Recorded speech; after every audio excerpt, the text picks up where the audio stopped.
पालकमंत्री सन्माननीय अजितदादा पवार, मंत्रिमंडळातील आमचे सहकारी आणि पुणे जिल्ह्यातील आमदार आणि माजी पालकमंत्री चंद्रकांतदादा पाटील, या ठिकाणी मंचावर उपस्थित सन्माननीय खासदार सुप्रियाताई सुळे, या भागाचे लोकप्रिय आमदार श्री भीमराव अण्णा तापकीर, ऑनलाईन उद्घाटनाकरता ऑनलाईन आपल्यामध्ये उपस्थित असलेले आमदार सुनीलजी कांबळे, आयुक्त विक्रम कुमार, मंचावर उपस्थित धीरजजी घाटे, योगेशजी टिळेकर, जगदीशजी मुळीक, हेमंतजी रासळे, वर्षाताई तापकीर, वृषालीताई चौधरी, हरिदास चरवड, दिलीपजी बराटे, त्याचप्रमाणे दीपालीताई धुमाळ, श्री भगवान पवार, श्री गणेश बिडकर, श्री सुशील मेंगडे, श्री सचिन दांगट, ज्यांनी हा सगळा कार्यक्रम घडवून आणला ते श्री अंबर आयरे आणि उपस्थित सर्व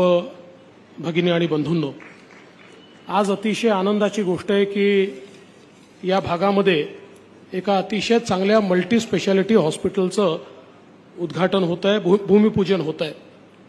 खरं म्हणजे हे जे काही हॉस्पिटल या ठिकाणी होत आहे हे याचं जे फायनान्सिंग आहे, मला असं वाटतं की देशामध्ये पहिल्यांदा अशा प्रकारचं फायनान्सिंग करण्यात आलेलं आहे. मला आठवतं की अंबर आयदे माझ्याकडे आले होते आणि त्यांनी मला त्या काळामध्ये असं सांगितलं होतं की आम्ही जर्मनी आणि नेदरलँड्स यांचं संयुक्त फायनान्सिंग करून अशा प्रकारचं हॉस्पिटल बनवू शकतो. त्यानंतर विक्रम कुमारांची चर्चा झाली, पण खरं सांगायचं तर त्यावेळेस मला देखील असं वाटत होतं, कारण मल्टीनॅशनल फायनान्सिंग एजन्सीज खूप येतात, पण अनेक वेळा नुसत्या चर्चा होतात, वर्षानुवर्ष चर्चा चालतात, त्यामुळे हे नक्की होऊ शकेल का. परंतु ते प्रकरण सगळं पुढे गेलं. त्यावेळी सुप्रियाताई आम्ही स्पष्टपणे त्यांना सांगितलं की there can be no sovereign guarantee, आम्ही सॉव्हरेन गॅरंटी देऊ शकत नाही.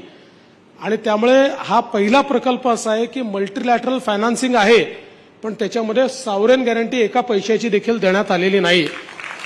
आणि त्याच्या पलीकडे जाऊन या प्रकल्पाची सगळ्यात महत्वाची गोष्ट जर काही असेल तर दादांनी आम्ही सगळ्यांनी मिळून ज्यावेळेस त्याचं डिस्कशन केलं आणि त्यावेळेस याची रिस्क कोण कव्हर करेल, तर त्यावेळेस नेदरलँडची गव्हर्नमेंटची इन्शुरन्स कंपनी समोर आली आणि त्यांनी सांगितलं की या प्रकल्पाची 99% फायनान्शियल आणि पॉलिटिकल रिस्क ही आम्ही कव्हर करतो. म्हणजे हॉस्पिटल तर या ठिकाणी होणारच आहे, पण दुर्दैवाने काही कारणाने जर ते हॉस्पिटल होऊ शकलं नाही, अर्धवट राहिलं, तर त्याचा बोजा हा महानगरपालिकेवर नाही आहे. अशा प्रकारची एखादी दुर्दैवी घटना घडली तर ते सगळे पैसे नेदरलँडची एजन्सी ही त्या ठिकाणी जे काही बँकर आहेत त्यांना परत करणार आहे. म्हणजे मला असं वाटतं की अशा प्रकारचं विन विन फायनान्सिंग यापूर्वी कुठल्याही प्रकल्पाला देशात झालेलं नाही. अशा प्रकारचं हे पुणे महानगरपालिकेच्या माध्यमातून हे फायनान्सिंग या ठिकाणी घेण्यात आलेलं आहे. खरं म्हणजे मला आठवतं त्यावेळेस आपले हेमंत रासने असतील किंवा सगळे आपले जेव्हा महानगरपालिकेची आपली समिती होती त्यावेळेस त्यांच्याशी पहिल्यांदा डिस्कशन झालं होतं आणि विक्रम कुमारांनी ते अतिशय वेगानं पुढे नेलं. नंतर दादांनी आम्ही सगळ्यांनी मिळून त्याला मदत केली आणि आज हे हॉस्पिटल या ठिकाणी होत आहे. स्टेट ऑफ आर्ट हॉस्पिटल आहे. या हॉस्पिटलला मॅक्झिमम इक्विपमेंट जे आहेत हे नेदरलँडनी त्या ठिकाणी अप्रूव्ह केलेले अशा प्रकारचे इक्विपमेंट्स आहेत, जे वर्ल्ड क्लास अशा प्रकारचे ग्लोबल इक्विपमेंट्स हे आपण या हॉस्पिटलमध्ये त्या ठिकाणी देतो आहोत. आणि हे सगळं करत असताना मला सांगताना या गोष्टीचाही आनंद वाटतो की रेट ऑफ इंटरेस्ट किती आहे, 1.25, 1.25% केवळ रेट ऑफ इंटरेस्ट आहे.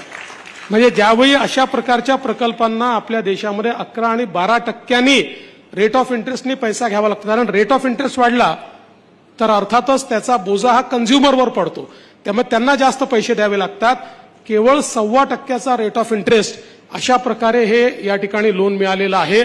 त्यामुळे मला असं वाटतं की हे पहिलं मॉडेल आहे आणि हे मॉडेल यशस्वी झाल्यानंतर पुढे अनेक असे मॉडेल पुण्यामध्ये आपल्याला तयार करता येतील, महाराष्ट्रात वेगवेगळ्या ठिकाणी तयार करता येतील की ज्यामध्ये पब्लिक प्रायव्हेट पार्टनरशिपच्या माध्यमातून मोठ्या प्रमाणात आरोग्य सेवा आणि परवडणारी आरोग्य सेवा. आत्ताच अजितदादांनी ज्या प्रकारे सांगितलं की 16% बेड्स असे आहेत की ज्यातले 10% पूर्ण मोफत आहेत, 6% CGHSच्या रेटने आहेत आणि ओव्हरऑलही जे रेट्स आहेत याच्यावरचं जे काही आर्थिक बर्डन आहे हे कमी असल्यामुळे या ठिकाणी ते रेट्स कमी राहणार आहेत आणि म्हणून मला असं वाटतं की खूप चांगल्या प्रकारचं हे मॉडेल तयार झालेलं आहे आणि पहिलं मॉडेल हे वारजेला तयार होत आहे म्हणून आपल्या सगळ्यांचं मी मनापासून अभिनंदन करतो. आपल्याला या ठिकाणी खूप खूप शुभेच्छा देतो.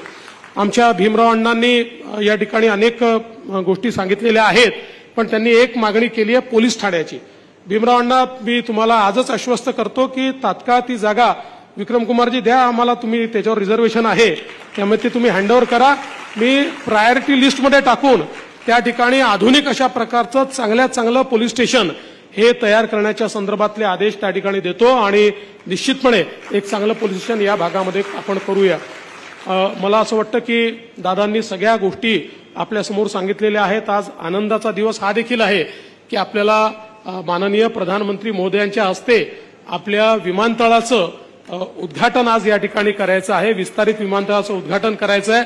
त्यामुळे मी अधिक काळ घेणार नाही पण सुनील कांबळेंचं देखील अभिनंदन करतो की त्यांच्याकडे भरपूर पाठपुरावा करून त्या जमिनी मिळाल्या आणि आज त्या ठिकाणी देखील रेल्वे उड्डाणपुलं होत आहेत ज्यामुळे ट्रॅफिक सीमलेस त्या ठिकाणी चालू शकेल. मी आज एवढंच सांगतो की पुणे असेल, पिंपरी चिंचवड असेल किंवा पुण्याचा NMRDAचा परिसर असेल, हा सगळा परिसर हा एक प्रकारचं महाराष्ट्राचं ग्रोथ इंजिन आहे आणि म्हणून या परिसराच्या विकासाकरता आम्ही सगळे पूर्णपणे या ठिकाणी कटिबद्ध आहोत आणि निश्चितपणे आमचे मुख्यमंत्री एकनाथरावजी शिंदे असतील किंवा आपले पालकमंत्री अजितदादा पवार असतील या सगळ्यांच्या नेतृत्वामध्ये या भागाच्या विकासाकरता जे करण्याची आवश्यकता आहे ते राज्य सरकार निश्चितपणे करेल एवढंच आपल्या सर्वांना मी सांगतो आणि माझे 2 शब्द संपवतो. धन्यवाद. जय हिंद, जय महाराष्ट्र.